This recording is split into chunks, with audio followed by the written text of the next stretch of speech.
pas Himmerio integruotus kemperius galima vežti net 400 kg krovinį bagažiniai. Dėl to, kad Himmeris pats gamina visą galinę važiuoklę, tai pas jį į fabriką atvažiuoja tik tais pats priekis, kur kėdės yra, o visą kitą Himmeris pasigamina pats.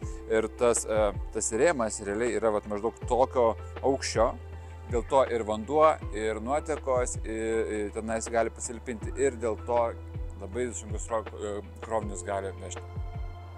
Dėl ko tarp kemperistų labai vertiname Himmerį? Dėl sienos. Jo siena yra gaminama kitaip negu kitų gamintojų.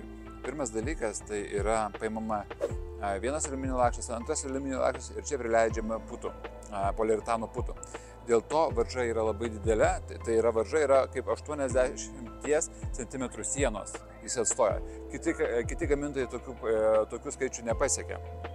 Vienas dalykas. Antras dalykas, čia nėra medinių elementų, dėl to jisai nepūna. Pirmas dalykas. Antras dalykas, kai yra medinis elementas, pro tą vietą vis tiek eina šaltis. Tai čia to dalyko nėra.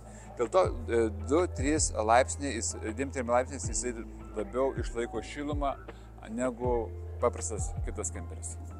Jeigu nori Himmerį pradėti dirbti su mediena, tai 2 metus Himmeris siunčia tave į mokymus pačiam Himmerio fabrike ir tik po 2 metų prileidžia prie medienos, kur yra kemperyje. Himmerio fabrikas užima maždaug 3 futbolo aikščių dydį, pagrindinis surinkimo cechas. Ir tenais kiekvieną dieną yra pagaminama po 16 000 medinių detalių. Himmerio grupiai priklauso Bursner, Carrado, Crosscamp, Deadflats, Edis, Eriba, Etrusko, Himmeris, Laika, LMC, Nisman Biškov, Sunlightas, Exploreris. Nusipirkę tuos kemperius, jūs tikrai galėsite būti tikrai dėl kemperių kokybės.